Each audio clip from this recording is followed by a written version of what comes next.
So Jesus did not actually die. The Quran is clear. وَمَا قَتَلُوهُ وَمَا صَلَبُوهُ ولكن شبه لهم وإن الذين اختلفوا فيه لفي شك منه ما لهم به من علم إلا اتباع الظن وما قتلوه يقينا بل رفعه الله إليه.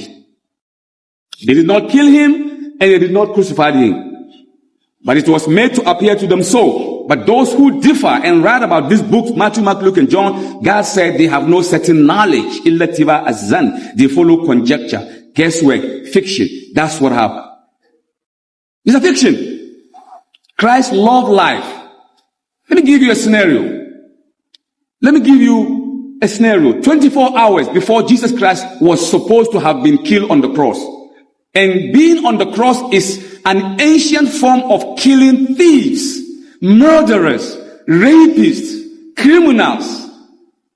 To die on the cross, it is abomination. It was the Greek and the Romans and the Phoenicians, the ancient idol worshippers. This is their form of killing, rapists.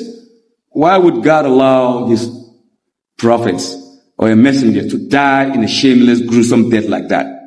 In fact, he did not die. According to the Bible, he did not die. This can be found in the book of Deuteronomy chapter 21, verse 23, 24, 25, and 26. That's where it stops. Deuteronomy. It says, if any man, listen what it said, and tell me if Christ died. If any man commits a crime and you hang him on a tree, you shall by no means bury him that same day, because whosoever is hung on a tree is a curse from God.